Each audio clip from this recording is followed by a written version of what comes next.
Greetings, my people. It's Mr. PDT yet again on another episode of the Enlightenment series.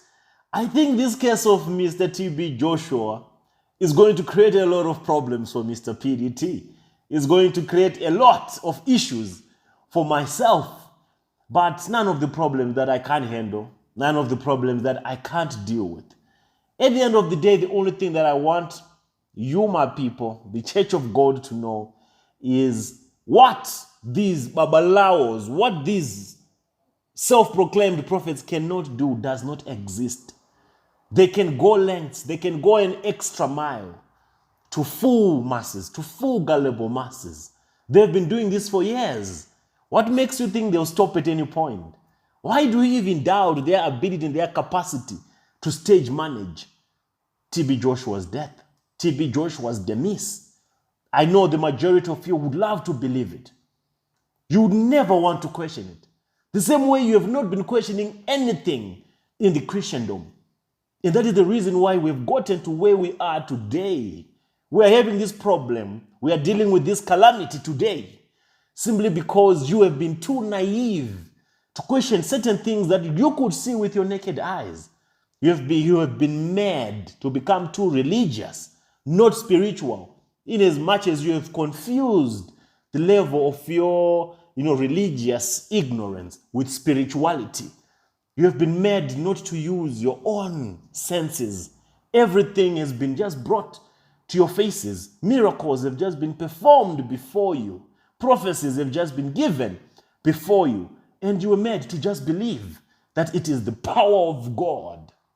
It is the power, the Spirit of the living God that is working through these men. So the question that I'll ask you today is, what makes you think this man cannot do anything? What makes you think this man can stop at anything? What makes you think these men have a limit to anything? I made a call to one of his spiritual sons who's based in Zimbabwe, one of his closest spiritual sons. This one called Magaya. This one is a native doctor. This one is a Sangoma, certified Sangoma. And I can't say I'm disappointed in Zimbabweans that follow this one called Magaya, that believe in this one called Magaya, because this one does not hide it. There's nothing about this one that can make you question or can make you try to reason or to think whether this one is of God or not. He is a certified Sangoma. He's a certified Babalao. You can't question the way he can't even open the Bible. He can't even preach. He can't even interpret the Bible. All his rituals are Sangoma related. All his practices have nothing of the Bible, have nothing of Christ.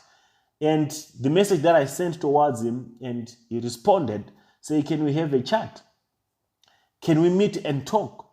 And the reason why I sent him what I sent him is because I wanted him to verify if the information that I had sent him was of any relation to Joshua, to TB Joshua.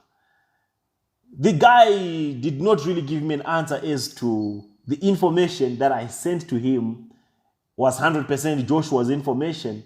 I won't tell you whether they were voice recordings or whether they were pictures or videos, but I just want you to know that I sent him something.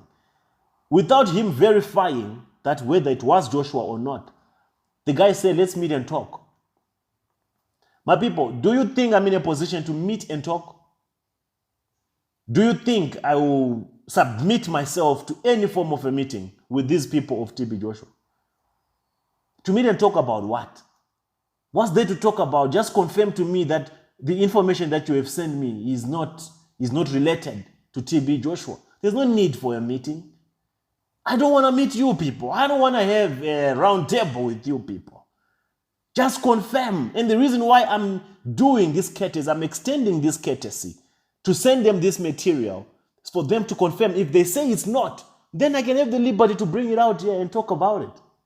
But before I bring what I have for public consumption, I have to at least ask these people if the information that I'm giving them, to know if my story checks out, to know, so that I can validate what I have. They have not said no, it's not. Neither have they said yes, it is. I reached out to Synagogue Church.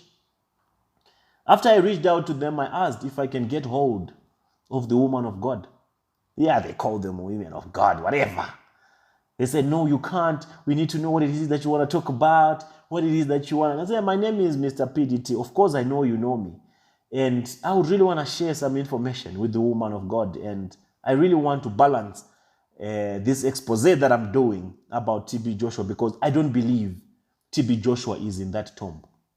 I don't believe TB Joshua is in that grave.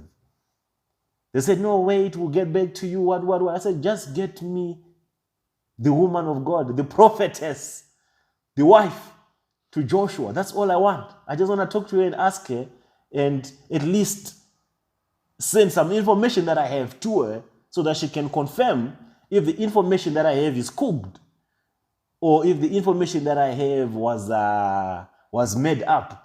Because in this era of artificial intelligence, my people, I can tell you one thing for sure.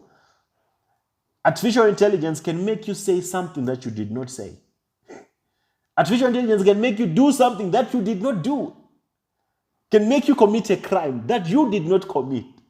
That's how good and that's how dangerous artificial intelligence is. But it's not yet as good to the point of actually duplicating human abilities or human voices or human facial appearances, physical appearances to 100%. It's doing its best to reach the human level of intellect or to reach the normal, the highest level of assimilation to human beings. But as yet, it has not yet reached that level.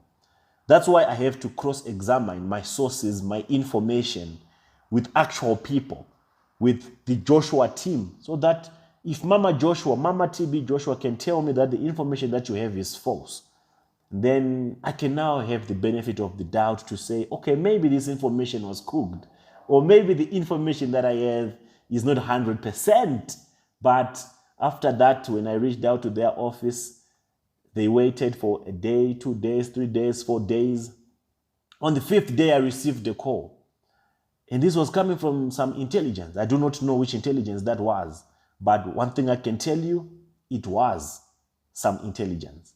The reason why I say it was some intelligence is because of the information that they told me about me. Not any information that incriminates me, but like private information that made me know that these are not ordinary people. These are people that have access to intel. The men that called me told me that do not try. Do not ever mention TB Joshua again. The men warned me that if you are wise, if you care so much about yourself, do not proceed with any of this nonsense that you're talking about concerning TB Joshua. And they told me to go and remove the previous videos that I spoke about TB Joshua being alive. And they gave me an ultimatum. Was it 48 hours? For me to remove everything that I've posted about him and for me to stop with immediate effect talking about TB Joshua. They did not answer any of my questions to ask whether he's alive or not. I did not even get to send them the information that I have concerning the men, because I told them that I have something, or maybe they were told by the son that it's only the son that I sent this information. Maybe the son had to send it to them. And when they received it, they no longer maybe had a need for me to send it again or to resend it to them. But the question that I have is, if this information is false, the information that I have is false, why do they have to be worried? Why can't they let me just bring it out to the public? And then it will die a natural death, or then they can prove me wrong. Why do they have to threaten me? Why do they have to dig stuff about me? Why do they have to dig where I stay? Why do they have to dig the companies in my name? Why do they have to dig my financials? Why do they have to dig everything, like literally everything about me? Why do they have to go that extra mile to even try to check my family tree, to know who I am, where I am, and stuff like that? My GPS coordinates, they didn't get those ones right though. Because for anyone who might try to pinpoint my location, not that I'm hiding, but anyone that can try, they might even find me in Bangladesh right now. When anyone who can try to look for or search my IP address, they might even be finding me in Iraq. I might be in Australia as I'm speaking to you. I can be anywhere. So that will be a waste of resources to try to come after me, because you will be led to a place where I've never been. So that's just the, the gravity, the weight of this issue concerning TB Joshua. The guy had, to tell me like point blank that you're barking on the wrong tree. Be very careful. You have to watch your back. Don't force our hands. Don't make us do things that we will regret. No, it's not like they will regret, but they were just trying to make it clear to me that they don't mean any games. They're serious people. And I'm talking about serious things. So I must be very careful. Why the need to threaten me if Joshua is dead for good, is really dead? Why the need to silence me? Let's say I'm a conspiracy theorist. Why don't you let me be? Why don't you let me connect my dots until I reach a dead end? If he's dead for real, what I'm doing, my research and my digging will not lead me anywhere. But if he is not dead, me connecting these dots will lead me to that tombstone, would lead me to that grave. And when I get to that grave, it will lead me to exposing that there is really nothing in that grave. What's there to hide? Why are they hiding? Why are they scared? Why are they terrified? Because when a man gets to a point of threatening someone, it means they're scared of something. Well, I heard the threats, people. This is my message to Joshua's team. This is my message to whoever secret agency that told me what they told me, or that threatened me the way that they threatened me. Your threats really had water. This is the first time that I've been threatened with something, tangible. They couldn't find any debt on me that I can bet. If they did, they could not be threatening me. I heard your threats, my people, and this is what I can tell you. This is my response to you. Because after you threatened me, you dropped the phone and you said you only talk to me after I have deleted the stuff that I've spoken about TB Joshua. Well, the threats are not going to shake me. They are not going to move me. They are not going to stop me. He who called me to expose these shenanigans or this gimmick of yours of parading TB Joshua is dead is the only one who can stop me, not you, my people. Come in your numbers, in your mighty. I will not be shaken. I will let the Church of God know what I know or what is in my possession. And I think I've given you ample time, all of you, to answer to my questions or to just prove me wrong by responding with courtesy. But you chose to threaten when you were asked a simple question to just verify if this information is legit or not. That's all I was asking. Is this TB Joshua speaking here? Is this TB Joshua? Is this him? Were these footages or recordings done after his death? That's all I was asking for them to say, no, that's not him. That is made up. That is what. Then I was going to come either way and tell people that according to Joshua's team, they say it was not, it is not, it is cooked up, it is stage managed. But you can always cross-reference some of this material, be it a voice recording, a video, on certain softwares, AI softwares, to find out if these things were manufactured or these things are original. On my research, based on what I did, those things are 100%. 100%. To those that still believe what they want to believe, well, your days are numbered. I'm going to disappoint you all.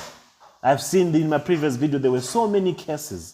This, that, let the dead rest. You let the dead rest. Let me deal with the living ones. Because if you say, I must leave the dead to rest, and then I know that the dead that you're assuming to be dead are alive, then whatever that you're saying, it does not make any sense to me. Let me do what I do, and let me bring what I have.